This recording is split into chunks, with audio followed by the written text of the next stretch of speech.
Partout où nous regardons dans l'univers, nous trouvons de l'ordre et de l'organisation. Des galaxies éloignées au plus profond de l'atome, nous apercevons des systèmes très ordonnés.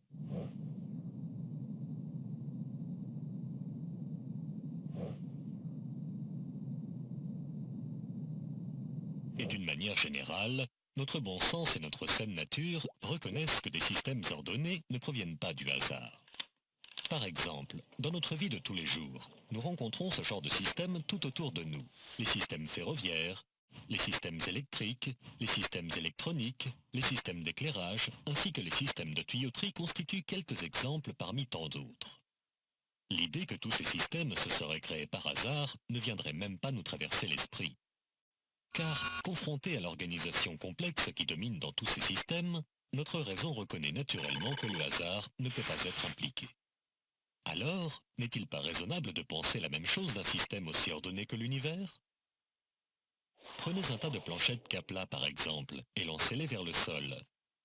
Pensez-vous pouvoir obtenir par hasard une organisation bien structurée? Alors, n'est-il pas absurde de penser que la matière de l'univers qui s'est éparpillée dans le vide par hasard a pu créer une telle organisation? Ou bien imaginez une reproduction miniature du système solaire dont les planètes seraient représentées par des billes qui tourneraient grâce à un système compliqué d'engrenages et de courroies. Serait-il possible de vous convaincre que cette reproduction s'est créée par hasard? Alors, si on ne peut pas arriver à croire qu'une telle reproduction puisse apparaître par hasard, comment pourrait-on penser que l'original, bien plus complexe, est apparu, lui, par hasard? L'idée que l'univers serait apparu accidentellement n'est-elle donc pas complètement illogique? Car, confronté à l'organisation si majestueuse et à la complexité qui se dégage de l'univers, n'est-il pas irrationnel de penser que tout cela soit apparu par hasard?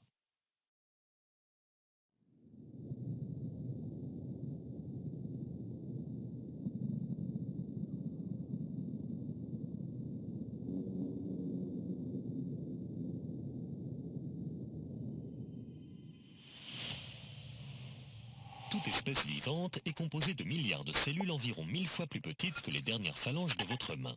Ces cellules représentent la base de la vie et sont considérées comme la forme de vie la plus basique et la plus simple.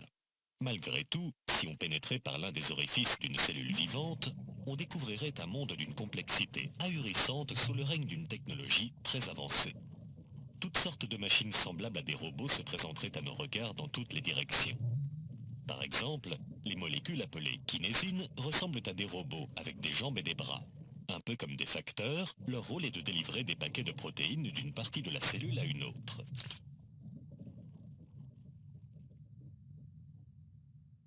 Selon une récente étude, ces molécules seraient plus complexes que n'importe quelle nanotechnologie créée jusqu'à aujourd'hui par l'être humain et se déplaceraient à une vitesse de 8 nanomètres par seconde. Cette vitesse correspond à notre échelle à la vitesse du jet supersonique Faust qui vient récemment de dépasser le mur du son. Autre exemple, avec l'ATP synthase, un générateur high-tech d'énergie dont le rôle est de fournir l'énergie dont a besoin une cellule vivante pour vivre. Perçu comme l'une des merveilles du monde moléculaire, il s'agit du plus petit moteur rotatif au monde. Il possède de nombreuses parties que nous reconnaissons dans les moteurs modernes. Un rotor, un stator, un arbre de transmission ainsi que d'autres éléments de base d'un moteur. Dernier exemple avec les molécules qu'on appelle les dinéines et dont l'architecture est composée de différentes parties arrangées d'une manière bien déterminée. Leur design est si exceptionnel qu'une représentation imagée de leur structure a été publiée dans un magazine scientifique dédié aux nanotechnologies. Il s'agit là de quelques exemples parmi des milliers de machines moléculaires ultra sophistiquées présentes dans les cellules de notre corps. Est-ce raisonnable alors de penser que toutes ces différentes machines cellulaires d'une très grande complexité qui accomplissent des fonctions intelligentes se soient créées par un simple hasard?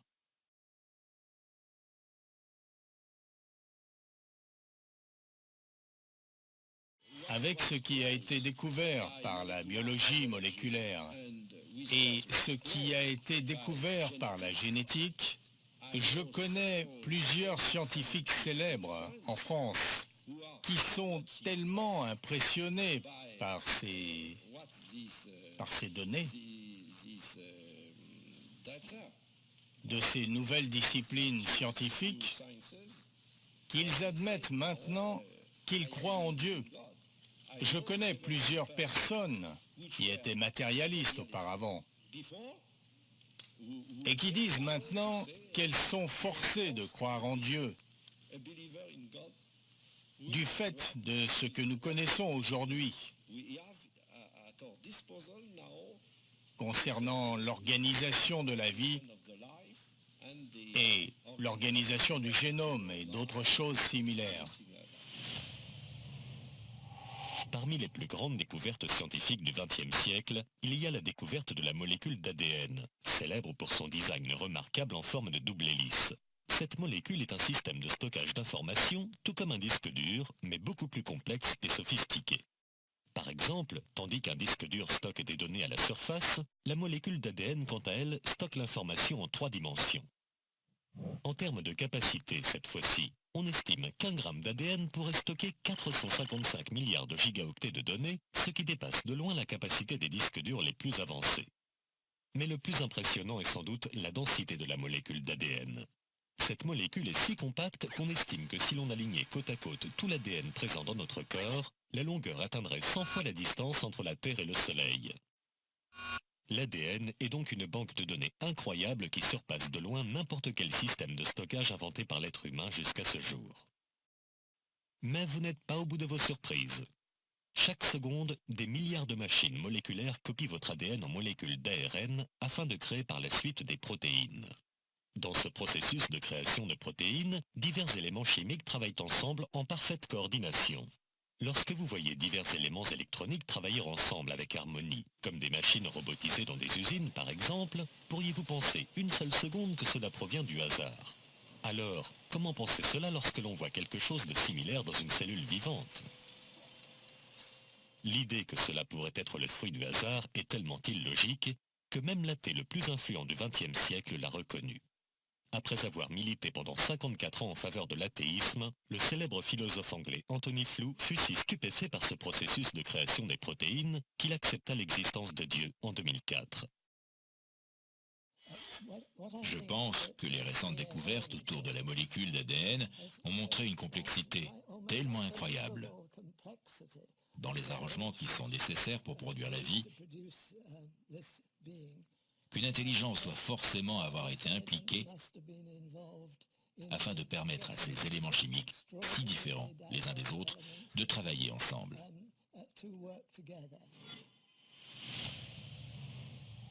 La raison humaine reconnaît de manière innée que toute création suppose l'existence d'un créateur. Notre bon sens et notre saine nature reconnaissent que derrière l'existence d'un design se trouve forcément un designer.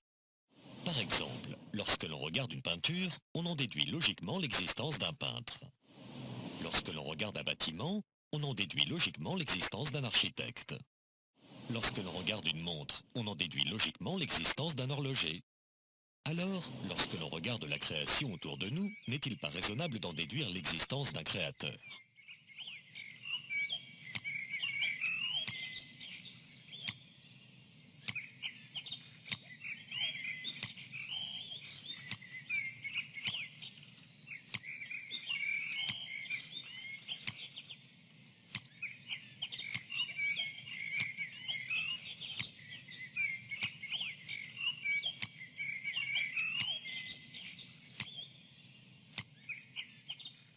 Depuis Darwin, cette logique est en revanche remise en cause par la théorie de l'évolution. Au XIXe siècle, le biologiste Charles Darwin avait émis l'hypothèse que les formes qui existent partout dans la nature pouvaient s'expliquer de manière naturelle sans faire appel à l'idée d'un créateur. Cette hypothèse de Charles Darwin donna ensuite naissance à la théorie de l'évolution. Selon cette théorie, tous les êtres vivants auraient évolué petit à petit, avec le temps, par de petites modifications successives, à l'aide de 2 mécanismes naturels: les mutations génétiques et la sélection naturelle. Aucun créateur ne serait donc à l'origine des espèces vivantes, car ces 2 mécanismes auraient le pouvoir de faire évoluer une espèce vers une autre. Alors, est-ce raisonnable de penser cela ? La sélection naturelle est un processus simple qui stipule que les êtres vivants qui s'adaptent le mieux aux conditions naturelles de leur environnement vaincront et survivront, tandis que ceux qui n'y arrivent pas disparaîtront. Autrement dit, selon la théorie de l'évolution, La nature sélectionne naturellement les espèces les plus adaptées à leur environnement pour les faire survivre et sélectionne naturellement les espèces les moins adaptées à leur environnement pour les faire disparaître. Par exemple, si une gazelle court plus vite qu'une autre, elle échappera plus facilement à un guépard et aura plus de possibilités de survivre car elle aura été plus adaptée à son environnement. C'est ce qu'on appelle la survie du plus apte. Néanmoins, au fil du temps, il restera seulement des gazelles qui courent plus vite et aucune nouvelle espèce n'apparaîtra. Car le fait que des gazelles qui courent plus vite que d'autres survivent parce qu'elles sont plus adaptées à leur environnement ne va pas les faire évoluer vers une autre espèce. Conscient de cela, Darwin avoua lui-même dans une lettre que la sélection naturelle toute seule n'avait aucun pouvoir de faire évoluer une espèce vers une autre. Darwin lui-même, dans une lettre conservée à la Bibliothèque nationale d'Angleterre à Londres, une lettre dont je possède d'ailleurs une photocopie, Darwin a déclaré très clairement qu'il était conscient d'avoir échoué à expliquer l'évolution. Je cite Darwin. « Je crois en la sélection naturelle, non pas parce que je suis capable de prouver dans tous les cas qu'elle a changé une espèce en une autre, mais parce qu'elle regroupe et explique bien, selon moi, dit Darwin, une multitude de faits dans la classification, l'embryologie, la morphologie, les organes rudimentaires, la succession géologique et la distribution. » Fin de citation. De cette façon, Darwin a avoué que l'évolution ne pouvait pas être expliquée par sa théorie. En sachant que la sélection naturelle n'avait aucune possibilité de faire évoluer une espèce vers une autre, les évolutionnistes, après Darwin, ont estimé que les espèces avaient évolué par le biais de mutations génétiques. Les mutations génétiques sont des altérations de certaines régions de l'ADN qui surviennent par exemple à cause de rayons X ou de radiations atomiques. Elles sont connues généralement pour avoir des effets destructeurs sur une espèce, comme des malformations, car ce sont des accidents qui détériorent les nucléotides qui composent l'ADN. Mais il y a pire, des mutations génétiques chez les animaux. Les chattes ont donné naissance à des petits qui n'entendent pas.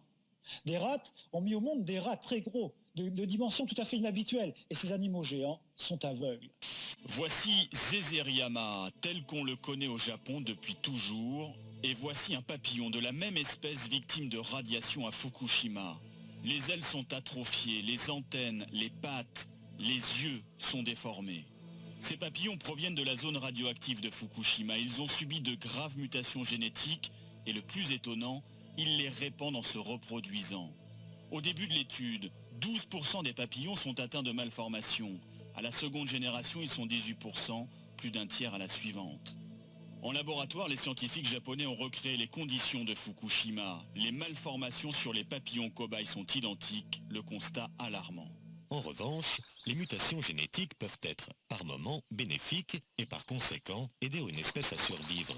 Mais comme l'ont affirmé de nombreux généticiens, elles sont quasiment toujours nuisibles et donc rarement bénéfiques.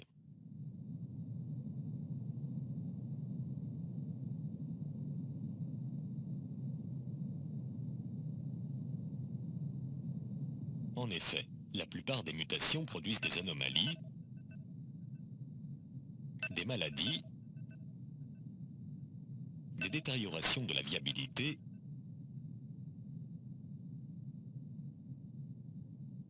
et des monstruosités. Alors, comment pourrait-on penser que des choses connues pour faire dégénérer une espèce peuvent faire évoluer une espèce ? Les mutations génétiques sont aussi définies comme des changements aléatoires qui surviennent dans la structure des gènes. Et dans notre vie de tous les jours, nous reconnaissons naturellement qu'un changement aléatoire dans une structure ordonnée ne peut pas avoir un effet positif. Par exemple, si un changement aléatoire survenait dans un bâtiment suite à un tremblement de terre, y aurait-il une amélioration ou une évolution dans la structure du bâtiment ? Alors, comment un esprit rationnel pourrait-il penser que des changements aléatoires comme les mutations génétiques auraient pu être la cause de l'évolution des espèces ? Dans un célèbre manuel scolaire de biologie, il est d'ailleurs dit, au sujet des mutations génétiques, un changement aléatoire n'est pas susceptible d'améliorer le génome, pas plus que tirer une balle aveuglément sur le capot d'une voiture n'est susceptible d'améliorer les performances du moteur.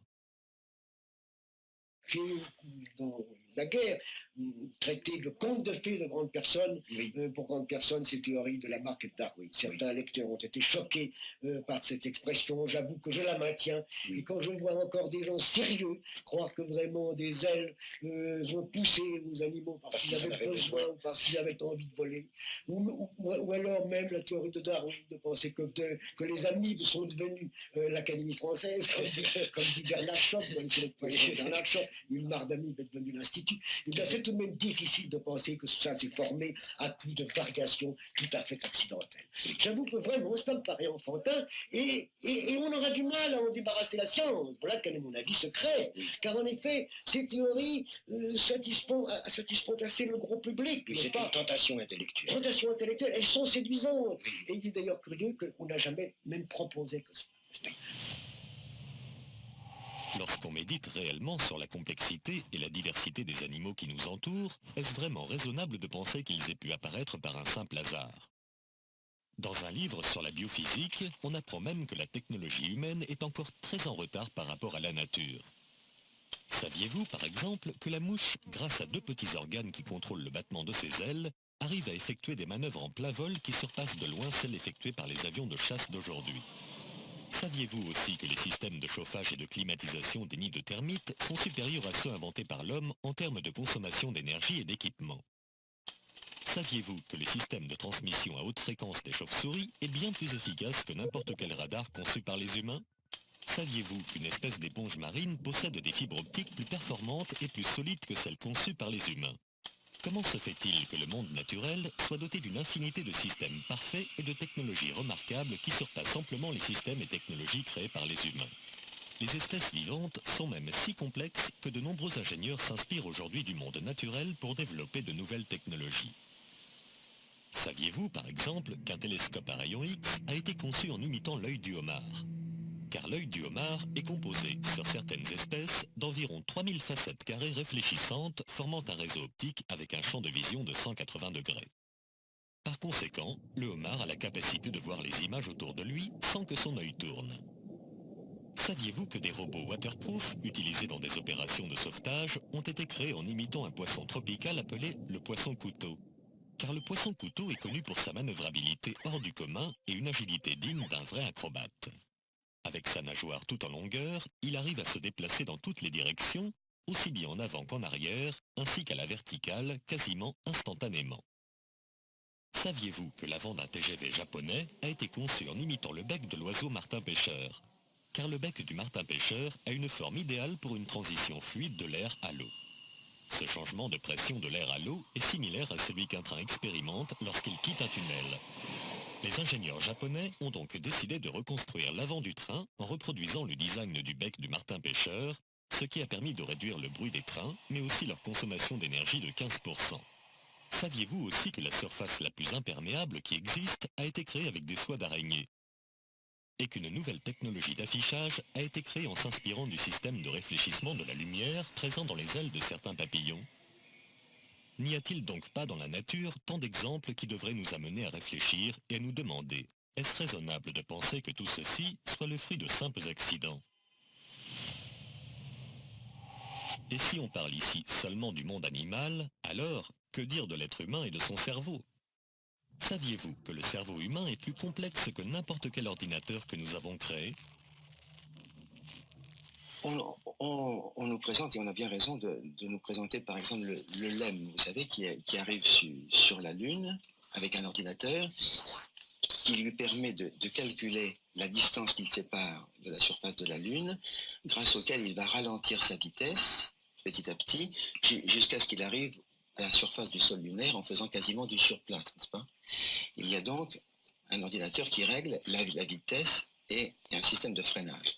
Il y a aussi un système directionnel, parce que si l'objectif qui est visé ici, si le LEM s'en écarte, il va y avoir des petites fusées latérales qui vont rétablir le mouvement. C'est une merveille. Mais nous qui faisons ça, Nous avons à notre disposition cet ordinateur qui nous permet de régler la vitesse pour nous arrêter juste au but, qui nous permet de régler la direction pour ne pas nous écarter de la direction. Et ça, c'est un geste extrêmement simple. Mais nous faisons des choses terriblement compliquées à chaque instant et qui changent tout le temps. La complexité du cerveau et de certains membres du corps humain constitue sans doute l'une des objections les plus sérieuses à la théorie de l'évolution. Si sérieuse que même le cofondateur lui-même de la théorie de l'évolution le reconnaît. Son nom, Alfred Russel Wallace, le cofondateur de la théorie de l'évolution avec Darwin. 10 ans après la publication de l'origine des espèces, Alfred Russel Wallace déclara dans l'un des plus célèbres journaux anglais « Ni la sélection naturelle, ni la théorie générale de l'évolution ne permettent d'expliquer quoi que ce soit sur l'origine de la vie sensationnelle et consciente. » Mais on peut même aller plus loin et affirmer qu'il existe des caractéristiques purement physiques de la race humaine qui ne peuvent pas être expliquées par le biais de la théorie de l'évolution et la survie du plus apte. Le cerveau, les organes de la parole, la main et la forme extérieure de l'homme nous offrent des difficultés particulières à cet égard sur lesquelles nous allons brièvement attirer l'attention. Si l'on médite simplement sur la complexité de notre cerveau, qui dépasse de loin toute technologie jamais créée par l'être humain, est-ce raisonnable de penser qu'il soit apparu par hasard ?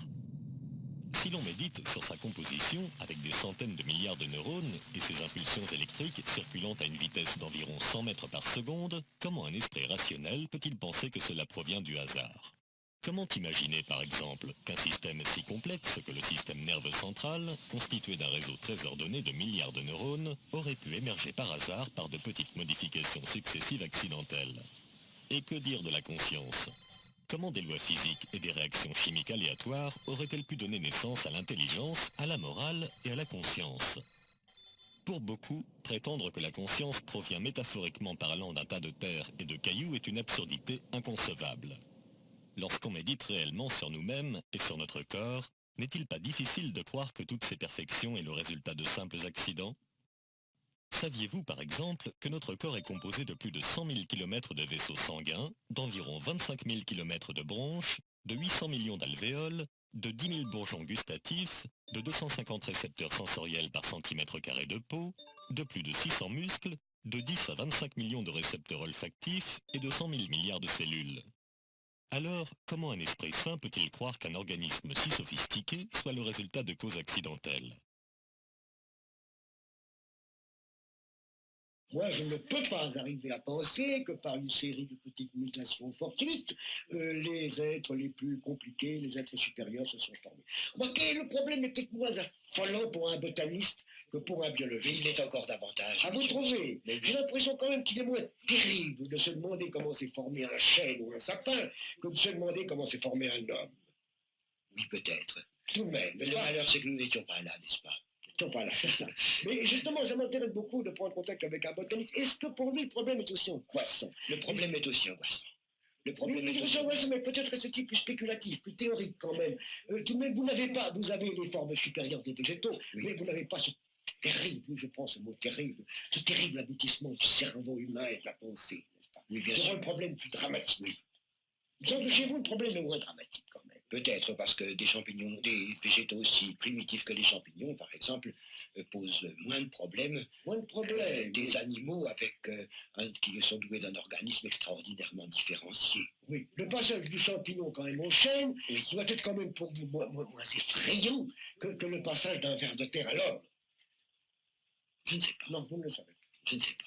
Je sais pas, c'est aussi incompréhensible. C'est incompréhensible. C'est aussi incompréhensible. J'aime bien ce mot car c'est vraiment pour l'instant ma conclusion. Aujourd'hui, en France, il est communément accepté que la théorie de l'évolution est un fait scientifique prouvé et que seuls les ignorants la rejettent. Pourquoi ? Car la théorie de l'évolution est aujourd'hui la théorie dominante et officielle au sein de la science pour expliquer l'origine de la vie. Par conséquent, tous les manuels scolaires, les publications scientifiques, ainsi que les programmes scientifiques télévisés sont rédigés par les partisans de la théorie. Du coup, beaucoup de personnes pensent que cette théorie est un fait scientifique prouvé et que la remettre en question relève de l'ignorance ou de l'intégrisme religieux. Néanmoins, ce que la majeure partie de la population ne sait pas, c'est que si la théorie de l'évolution reste aujourd'hui la théorie officielle au sein de la science, ce n'est pas parce que les preuves scientifiques sont abondantes à son sujet ou bien parce qu'elle a été prouvée par des preuves logiques et cohérentes. Au contraire, Si cette théorie est acceptée de manière universelle au sein de la communauté scientifique, c'est simplement parce que la seule alternative pour expliquer l'origine de la vie est l'idée d'une création surnaturelle et que la science ne peut pas l'accepter. En effet, la science aujourd'hui, pour expliquer l'origine de la création, accepte uniquement des hypothèses naturelles qui peuvent être testées et observées dans un laboratoire. Dans un manuel publié par l'Académie nationale des sciences américaines, on peut lire « Parce que la science est limitée à expliquer le monde naturel au moyen de processus naturels, elle ne peut pas invoquer des causes surnaturelles dans ses explications. Les scientifiques sont donc contraints à interpréter les données d'une certaine façon et ne peuvent en aucun cas évoquer des causes surnaturelles pour expliquer l'origine de la création. Donc, étant donné que la théorie de l'évolution est la seule explication naturelle possible concernant l'origine de la vie, alors toutes les données scientifiques vont nécessairement être interprétées suivant le scénario de l'évolution. Prenons un exemple avec les similitudes physiques entre l'être humain et le singe. Étant donné que les scientifiques n'ont pas d'autre choix que d'interpréter ces similitudes en utilisant la théorie de l'évolution, ils interprètent ces ressemblances physiques en disant que nous descendons du singe. Néanmoins, il existe une autre interprétation tout aussi acceptable, voire même beaucoup plus logique selon certains, qui est de dire qu'il existe un créateur commun. Prenons par exemple une Porsche 356 et le premier modèle de la voiture coccinelle de Volkswagen. Elles ont toutes les deux un moteur à 4 cylindres, une suspension indépendante, 2 portes, un coffre à l'avant et beaucoup d'autres similitudes. Alors, pourquoi ces deux voitures ont-elles tant de similitudes ? Parce qu'elles avaient le même créateur, qui était l'ingénieur automobile Ferdinand Porsche. Alors, si un constructeur automobile utilise couramment les mêmes parties dans des voitures différentes, pourquoi être surpris si le créateur de la vie a utilisé la même biochimie et les mêmes structures dans de nombreuses créatures différentes? Donc, lorsqu'on voit des similitudes entre les êtres vivants, et notamment entre l'homme et le singe, pourquoi cela impliquerait-il forcément une descendance commune et pas un créateur commun? La réponse, encore une fois, est simplement que les scientifiques sont contraints d'interpréter les données scientifiques selon la théorie de l'évolution. Du coup, les données scientifiques vont nécessairement toujours prouver d'une façon ou d'une autre la théorie de l'évolution, raison de plus pour laquelle beaucoup de gens pensent que cette théorie a été scientifiquement prouvée. Les données scientifiques ne réfutent donc pas l'hypothèse d'un créateur, mais c'est uniquement l'interprétation qu'on fait de ces données scientifiques qui semble contredire l'idée d'un créateur. Et si une création divine n'est jamais mentionnée comme explication possible de l'origine de la vie, c'est simplement parce qu'elle n'est pas naturelle et non pas parce qu'elle est fausse. Le scientifique Scott Todd confirme cela dans l'un des plus prestigieux magazines scientifiques. Même si toutes les données pointent vers un designer intelligent, une telle hypothèse est exclue de la science car elle n'est pas naturelle. L'hypothèse d'une création divine est donc automatiquement exclue de la science, même s'il s'agit de la meilleure explication, tout simplement parce que cette hypothèse n'est pas naturelle. C'est malheureux à dire, mais la science, de nos jours, pour expliquer l'origine de la vie, cesse donc d'être à la recherche de la vérité, car elle est devenue esclave de la doctrine du naturalisme et du matérialisme. En résumé, si la théorie de l'évolution reste aujourd'hui la théorie officielle au sein de la science, c'est uniquement parce que c'est la seule explication naturelle possible concernant l'origine de la vie, et non pas parce qu'elle a été prouvée scientifiquement. Et pour preuve, nous allons voir que cette théorie est loin d'avoir été prouvée scientifiquement. Et vous n'êtes pas au bout de vos surprises.